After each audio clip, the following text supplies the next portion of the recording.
afternoon, and thanks for joining us. I'm Judy Simpson. As always, on the fourth Wednesday of the month, I'm joined by Mark LaBarr, conservation biologist for Audubon, Vermont. And today we are joined by another Audubon biologist, Margaret Fowle. It's great to see you again. Always great to be here. Now, I guess Margaret is going to be telling us about the bobbling project and how the season went and so forth. Yeah, so Margaret, many of you folks from my time here on Across the Fence, my coworker, does a number of projects for Audubon. She's probably showed up in some of the pictures that we've shown recently with the golden-winged warbler work that we did. But she has done a lot with the bobbling project, which Audubon took on. She did a lot of the field work, so I thought she'd be appropriate for her to fill us in on how the season went. Great, yeah, tell us about the project. Yeah, so we just joined a project that started originally with UVM a few years ago to help pay farmers to manage their fields in a way that helps grassland birds. And so this year we worked with Massachusetts Audubon Society, Connecticut Audubon, and other partners to help farmers manage in a way that helps the bobolink. And explain how the program itself works. Sure, so people can donate money to a pot, basically, that pays farmers, individual farmers, to cut their hay fields in a way that doesn't interfere with the nesting process for bobolinks and other grassland species. So basically they're putting their hay cut on hold so the bobolinks have a chance to do what they do. Exactly. And tell us a little bit about the bobolinks. Bobolinks are a grassland bird. They nest on the ground in a hay field. There's usually one or two females, several females with one male, and they'll put their nests right on the ground. So that usually happens sometime in the end of May, early June, and those young hatch about a couple weeks later and start running around on the ground after hatching. And so they're very vulnerable to things like brush hogs or hay machines. Right, so the thinking is if you can hold off on cutting your hay, that gives the bobolinks a chance. Exactly. So tell us how this year went. So we had about 500 acres total enrolled in the project, and that put out about 500 fledglings for bobolinks. So it was a pretty good year.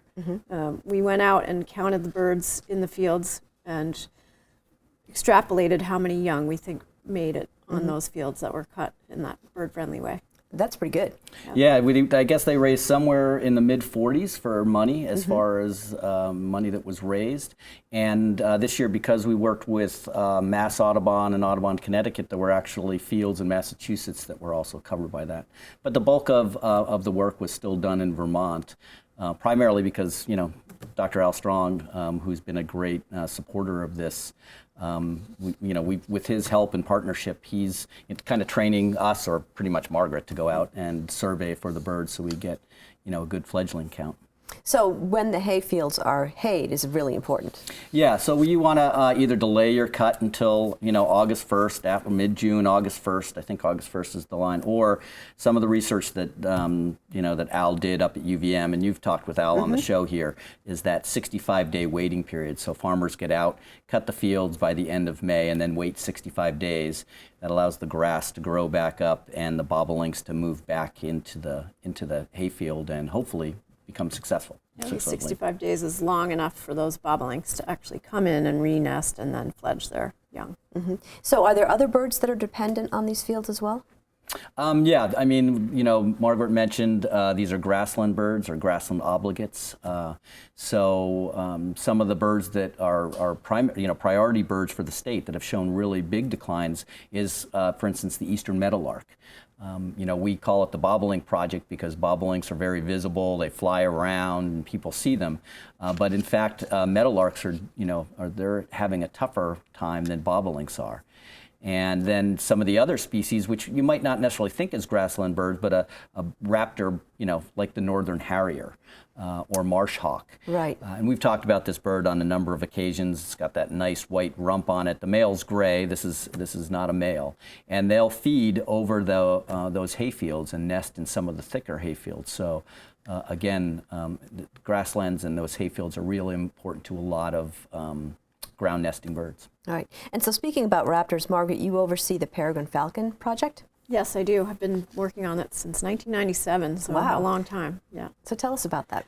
Sure. It was originally a recovery project to help bring peregrines back to the state. They had been they had gone extinct in the late 60s due to DDT.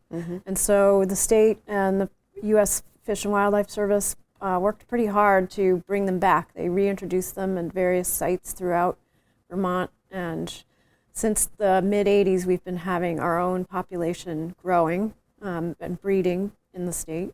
And so we've gone from 1 pair in 1984 to now 51 pairs in Vermont. That's amazing. And as we know, they're pretty spectacular. That last image that was up there is a peregrine in what we call a stoop, which is, basically descending on its prey. And how fast would that bird be going? Can go up to 200 miles an hour. Wow. So they're built like a torpedo, and they can tuck their wings in, and they've got great eyesight. So they go at 200 miles an hour and catch other birds in the air.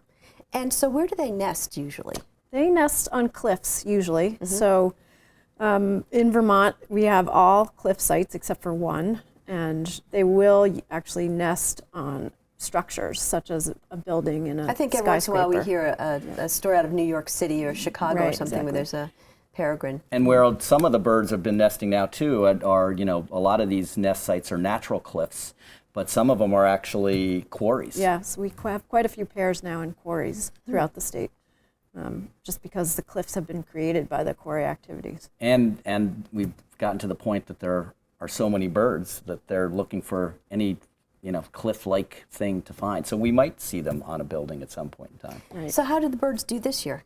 They had a great year. We had a record year in terms of numbers of pairs. 51 is up from our previous record of 49 from last year. And we had 81 fledglings, which is way up from our previous record of 67. So we had a really good year this year. And we get, Audubon Vermont gets funding and support for that through the Vermont Fish and Wildlife Department. So I know you can get a license plate. Yes, yep, Right. and that's a pretty important role. The Vermont Fish and Wildlife sees this species. It's been recovered, so it's no longer an endangered species in the state, but it's still a species that needs to be kept an eye on.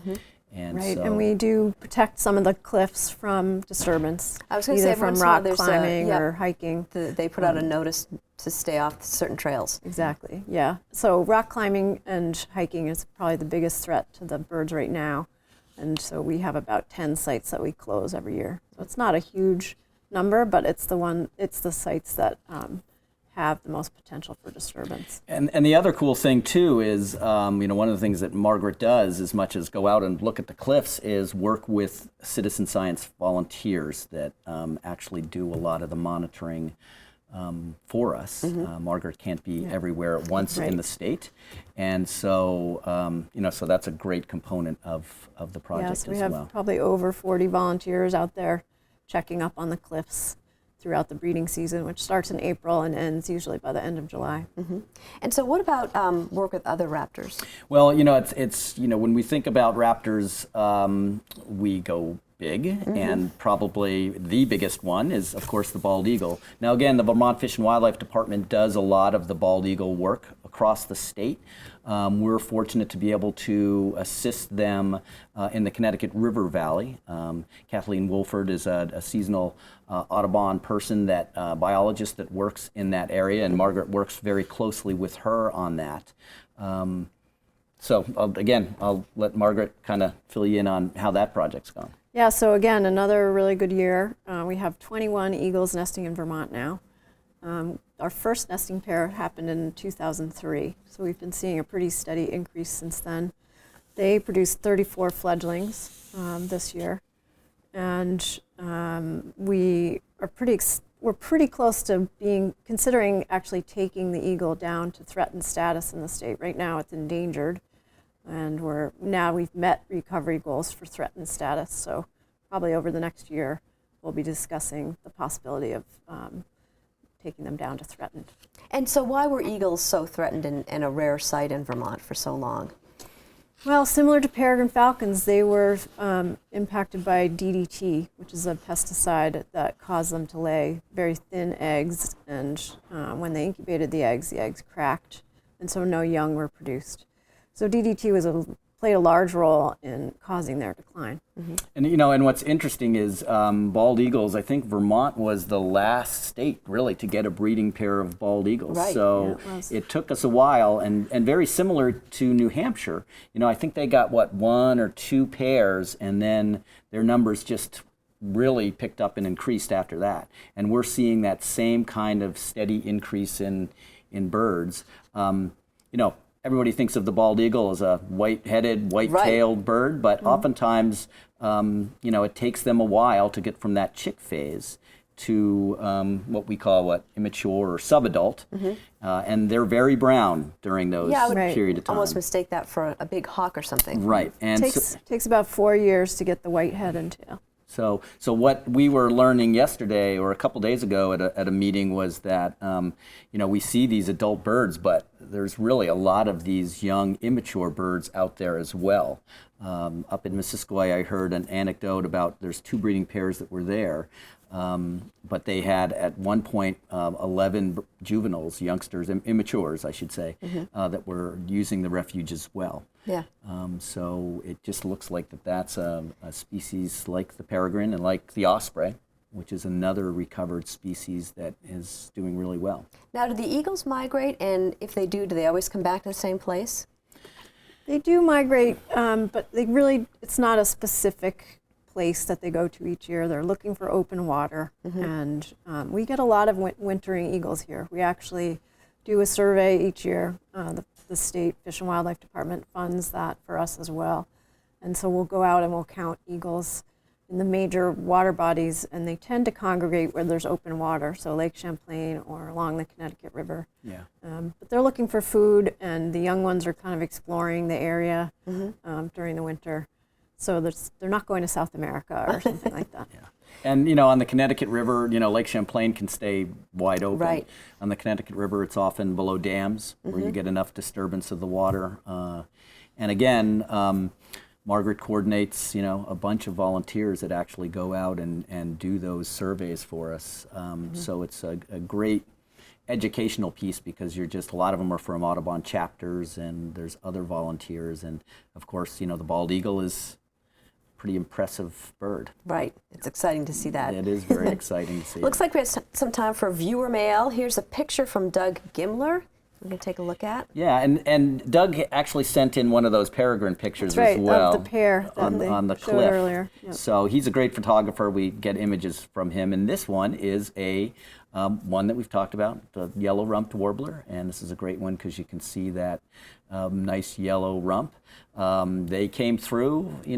They're a migrant that people are seeing, now, and they pushed through a little bit earlier as well. So one of the later warbler migrants, I think. Right. But just a great shot. You can see in the background it's stick season, so leaves are starting to go.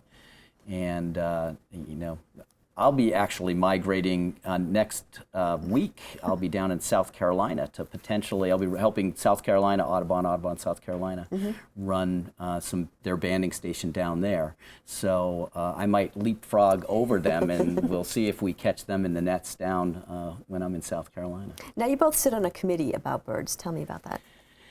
Go ahead, Margaret. Yeah, well, we're on the Scientific Advisory Committee for Birds, which is an advisory group for the Endangered Species Committee. And there are a number of us who have been on this committee for a long time, discussing either endangered species, threatened species, or general status of the birds in Vermont. Yeah. And so this is the committee that we provide recommendations to the Endangered Species Committee, for instance, whether, for instance, the eagle should be downlisted to threatened, or, we provide that technical service to the Endangered Species Committee.